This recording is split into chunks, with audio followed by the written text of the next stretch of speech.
Halo semuanya, bagaimana kabar kalian? Masih bersama Mimin Rufuki Channel. Di video kali ini Mimin akan memberikan lagi 5 rekomendasi manga tentang Yandere. Di video sebelumnya Mimin juga sudah memberikan rekomendasi manga Yandere. Mungkin bagi kalian yang belum nonton, silakan tonton terlebih dahulu. Dan satu lagi, mungkin bagi kalian yang mau cari kaos ataupun hoodie anime dengan harga murah, kalian bisa kunjungi Rufuki Store yang berada di Shopee dan Tokopedia. Baiklah, tanpa berlama-lama mari kita mulai.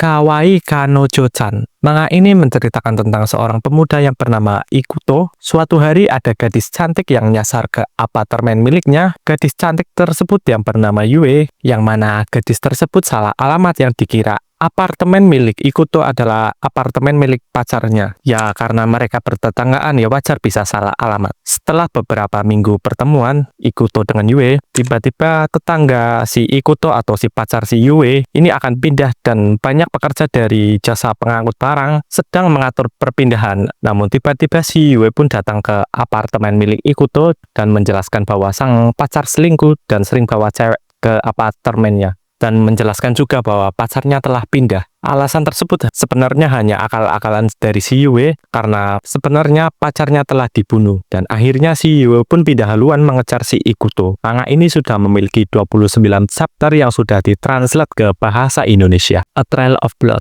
Manga ini menceritakan tentang seorang bocah SMP yang bernama Seiichi Osabe. Ia tinggal dengan ayah dan ibunya di pedesaan Jepang. Manga ini terbilang sangat stres karena ibu si MC sangat posesif dan sangat lengket pada si Seiichi. Bahkan di suatu momen saat sepupunya bercanda mendorong si Seiichi, ibunya panik langsung memeluknya. Dan menurut kalian bagaimana setelah kejadian itu? Ya, kalian benar. Ibunya Seiichi pun balas dendam mendorong ponakannya sendiri ke dalam jurang. Wah, gila nggak tuh? Bukan hanya itu saja, ibunya Seiichi pun tidak memperbolehkan anaknya dekat dengan cewek gebetannya. Bahkan sampai melakukan hal yang nggak senonoh kepada anaknya sendiri. Manga ini memiliki chapter 153 dan versi translate ke Indonesia masih 55 chapter. Manga ini mengandung banyak adegan kekerasan. Bagi kalian yang masih di bawah umur, jangan dibaca. Danjen ni hisomu yandere nakanojo ni orewa nandomo korosareru. Manga ini menceritakan tentang pemuda desa biasa yang bernama Kiska yang bekerja sebagai petani. Namun ia selalu dibully oleh warga desa karena memiliki rambut yang berbeda. Bahkan gebetannya pun harus dipaksa menikahi putra kepala desa tersebut. Karena tidak mau dijodohkan, gebetan Kiska pun mengajak kabur dari desa. Namun pada saat akan melakukan aksi kaburnya, malah gebetannya si Kiska ini digebe oleh anak-anak kepala desa dan juga teman-temannya. Kiska pun difitnah telah membunuh dan memperkosa gebetannya. Kiska pun dijatuhi hukuman dibuang ke dalam dungeon Katarov, yang mana di dalam dungeon tersebut berisikan monster-monster kuat. Dan untungnya Kiska mendapatkan skill reset yang mana ia dapat kembali membalikan waktu. Intinya seperti skill milik Subaru ReZero. Ia pun berencana untuk keluar dari dungeon dan membalaskan dendam. Namun hal ini tidak mudah karena ia harus menghadapi para yandere yang berada di dungeon. Manga ini sudah memiliki 22 chapter yang sudah ditranslate ke bahasa Indonesia. Kimi wa Yotsuba no Clover. Manga ini menceritakan tentang seorang pelajar SMA yang bernama Uichi. Ia mengalami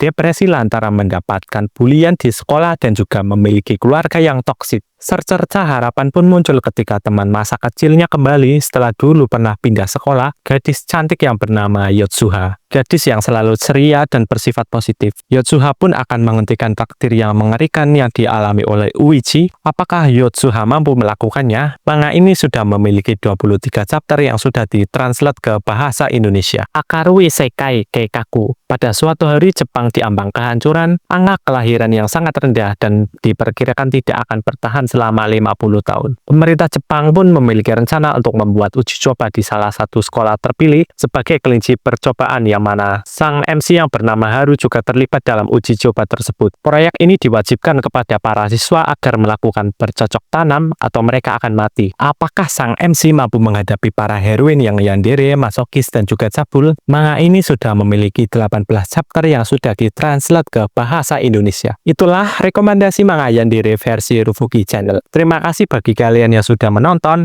and see you next time. 会いたいんだ今すぐその角から飛び出して